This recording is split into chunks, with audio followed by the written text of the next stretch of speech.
G-Rex was able to do just a straight boulder through with the Earth Spirit to pull the wave down.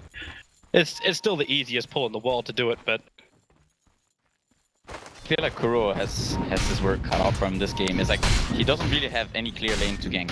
It's not really easy for him to make any rotations. Up on this top, yeah, like the sentry, it's kind of spotting him out. He's gonna realize it now, and he's probably gonna either have to buy a sentry to get rid of that one, or he has to rotate to a different lane. Mind Control, he's kind of trapped in here for a little bit. He's gonna surge himself out. There's still only a level 1 surge. Mushi wants to keep on his tail.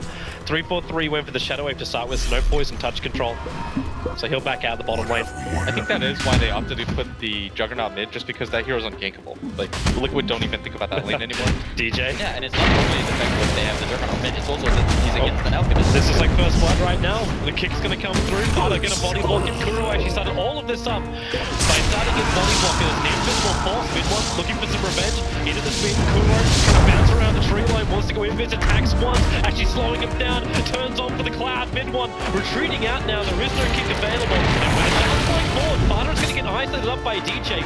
He'll have to run the long way around, but DJ, no Orb of Venom even with boots, so he cannot really pressure the Alchemist too heavily. He's pretty much, there's no mid laner that plays like this, where you're hitting a tier 1 tower under another hero. Yeah, when you know Kuro's right on top of you. Yeah, exactly, but he knows they don't have burst damage. There's nothing that an Alch really does for you when it comes to the laning phase, and I think he reads that situation perfectly. It's like FNATIC were also trying to force the situation. Like they brought 4 heroes into that mid lane just to, it was almost like they're waiting for Fada to return. I think the correct move right now for Liquid is to try to assault this bottom lane. Oh, they're going to. What they're going to do? Boulder forward, over towards Mushi. The smoke screen is up. Mushi's shield's going to protect him for a while, but he can't TP him at Tumberman. Well, there goes your crit. And there goes Mushi. Yeah, I think the one thing that Liquid have in this game is they're gonna have this timing where when this Darkseer, when he gets level 7, 2 of them, he just runs away, and then he goes mid and farms. Now, FNATIC, they're going bottom, and they're trying to gank this PA. Both teams have a really hard time killing heroes through pickups in this game. Maybe I'm thinking maybe top lane. Yeah, Ohio gonna get the crush. He doesn't even need a TP when he gets the early bash. Plus having the amplification, they find the kill. They got a little bit of a friend nearby, but with the boulder from G-Rex, the catapult was chasing him out, but he just TPs away to safety. So FNATIC take the tier 1 tower and bottom lane. They did quite well. Better than I expected them to. Even with 4 towers going down? Even with 4 towers going down, they only have... FNATIC only has 3 kills, and they have good timings. I mean, Matoma Man, he's also working on his Battle Fury. I feel at some point, Liquid are just going to be able to split up in different lanes with the Alchemist Radiance, the Darkseer Shells, and the PA with Battle Fury, and just push the waves. And that's going to be troublesome for FNATIC. FNATIC, they're going to come into a fight right now, catching G-Rex. They bounce over Ohio, which leaves G-Rex completely stranded. Kuro was being that walking ward for Team Liquid. But they missed the jump. They couldn't get the initiation before the blink was able to come off from Slaughter. Ohio, they just turned out clean. How do you even do that when a Darkseer is only walking around? He's still trying to complete the mech. He doesn't have a blink or a force. So you're not going to get that back initiation. I think most of this game fight comes down to just let your Alchemist farm in a game like this. Yeah, I was just about to say. And Fada is farming. He's finding his farm for sure. He has Yasha. It's gonna be about 2k away from his Mensa after he finishes Nick Camp. What do you do in a position like this? They end up catching out the Darkseer. They were just waiting for that for such a long time. Even after the Observer Ward got deep-warded on the hillside. But the creep waves continue to push in, and now FNATIC will finally finish up this ancient stack. What do you think, Roche? They're gonna go in for Roche relatively soon. They might take up the tier 2 bottom just so that a little bit of farm because they consensus are getting behind. But again, no clean initiation for them. Tusker, however, Alchemist is going to find a kill up on him up on top lane, but it was the river when they started to fight. Ohio jumps in with that fresh gem over on the Slaughter. They're able to see the Rikimaru. The 343 defensively has to actually pull up that shallow grave. Holy Slash trying to kill off Mind Control. Taking Ricky with him, not going to be possible. Matoma caught inside the tree. Here comes Sparta. Concoction's done. Over Ohio, they hold it to attention. Ohio's going to go down. The gem is lost. He couldn't pick it up in time. In fact, he got stolen. And now it's a triple kill for Fada, but the Alchemist is on a rampage, and the kick will come through. He'll connect over on Mushi. He's losing his life, he's losing his mana. He's lost everything, an ultra kill for Fada. And the lineup, which has been so patient from Team Liquid, Liquid has finally paid off 4 hero kills, not to mention some towers. The pace, how do you win one a fight, or if we even get so far ahead of ourselves, how do they even attack the high ground against Liquid now that they got this farm in this position on the heroes? It's difficult just because now you're a little bit more demoralized. During that time period where it did take you a really long time to farm, the Highschool just continues to push things out. Bottom tower. They get triggers, Lincolns, but this is just Chirax and Kuro. These guys don't have damage. It was only help if Matubman came off the lane, but Ohio, well, there's your crush, amplification as well, mid one, he wanted to go straight on Omnislash, unable to do so thanks to the cloud. Shards are flying forward, Farner's going to get the stun over in Ohio. You'll, well, there's no dodging away from this. The spin already being committed by mid one. He pointed out, by the way, Pycat, they're committing so much to Ohio. They're making sure that if they're going to go on any hero, it's going to be the Slardar. To just try to pick them off, make it difficult for FNATIC to lock down. The jump, the blink crush over Matubman. Omnislash trying to kill off Farner. Is it going to be possible to do the lane? He jumps up, they find the kill.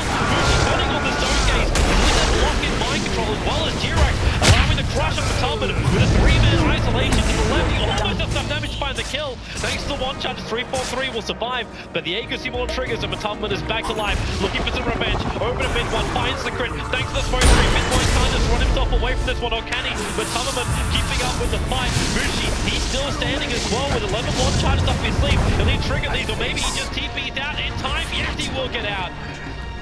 Scrappy fights. But it still looks like you saw what happens. They just ignore Mushi until the end. They isolate him. They play 1-on-5 Dota.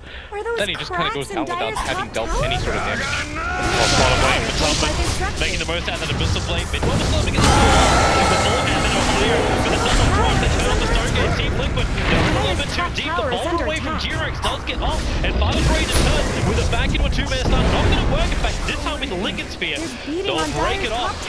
They have to wait a little bit longer as this chase begins. It's going up the tower of the second last. He wants that to strike himself away. And now maybe they have enough damage with the Omnislash. No, Matubman, he's away in 100 HP. Farner's going to stay up here. As well, he couldn't get the crunch off. The smoke screen down the perfect time. They've lost the Slaughter. Mid one, the Shadow Grace, the only thing keeping him alive for the moment. Now the Magnetize, the kick flies forward. He's still up. He'll survive. Jirax, however, no. He will not let him escape. The blue forward with the stone pulled back. It's Liquid entering the base of FNATIC, finding kills. It looked like they might have been in a little bit of trouble, but a perfect turn from Liquid. Yeah, and you heard Pycat say you. There's the Aegis Sim all down the hands of the PA, so more license to be over-aggressive for Matubman. Part of the problem that I'm already seeing is just the fact that FNATIC rely on these heavy cooldowns. They've got mid one's ultimate, they've got Mushi's ultimate, and if you look at Liquid's lineup, they don't really have to rely on any of their cooldowns. They're liable to re-engage at the drop of a hat. You probably have the buyback available on the Alchemist now too, so as soon as any of the cooldowns go down, he's just going to go for the buyback. And FNATIC, they jump in, they'll see Kuro, they'll run in quickly, the force stuff up, Kuro be able to survive, jumping into that ultimate, mid one starts to spin off, they know he can't get away from this one, especially when they put down the extra sentry ward. And Team Liquid are bailing out. They really wanted to get Matubman there, but they just couldn't get the quick jump. FNATIC have to get out. That was the Juggernaut ultimate committed just for the Ricky. I don't know, this... You know what it feels like when you play a core hero and you look at the enemy team and you think, I need so many items. Like, there's no one right decision. You probably know better than this. Like, how do you decide in a game where you just need like 3 different things to succeed? Like, how do you really narrow it down? I think it's like they already have so many defensive supports, so... Mushi gonna have a little bit of health. Matubman getting crushed up. Ohio is actually gonna trigger the BKB, so you can find underneath the cloud. The stuns were flying forward. Matubman now actually have to turn around as Sparta. Concoction stuns up. The again, the crush is there from Ohio. A lot of cool. And they turn on the Stone Gate. Sparta, 4-star 4. They're actually gonna go with the only Sparta is dropping quickly. He needs to go down here in a 3-man crush. A ball with the circle. With a spin from mid one, they create a little bit more space. Matubman back in again. Turns on the Abyssal Blade. They want that kill on the Juggernaut. They're only gonna get one, however, over on DJ. But maybe with the jump forward, with that crit, mid one, can he survive? No, he cannot. The damage is there from the PA and they run ball. 3-4-3. The stuns are not available, however, so that TP out will be successful. FNATIC getting multiple hero and stuns, yet still unable to inflict the damage required to kill off Liquid. Yeah, there's going to be no buyback available on that Juggernaut now, and Liquid, they just re-engage, and once again, Matubman goes in, he's got that Aegis. He's actually, which he's having a lot of luck too with the Monkey King Bar Stars coming in. Ohio's gonna get stunned up by the concoction. The Alchemist illusions were just burning down the Dazzle. And how does Mushi even try and defend this? Mystic Snake your heart out. FNATIC just don't have enough damage to deal with these liquid heals right now. They invested so much into trying to kill Fada, and then he just ends up with his ult. They can kind of try to go on the PA, but he has the Aegis. And this is where I feel like if the Juggernaut, I don't think he would have actually been able to afford the full MTV. But he needs something like it. They need to be able to burst that one hero down with this Blink Crush and Amp. Oh, that's shot. 3 hits. Matubberman slaughtering.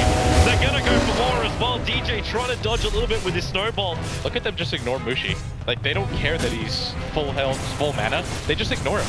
They're going for this tower right under the gaze of the Medusa. It doesn't really seem like they mind him at all, even with the FKB. Well, they can jump in when he comes down to this farm. Gonna try and Banderstar himself away.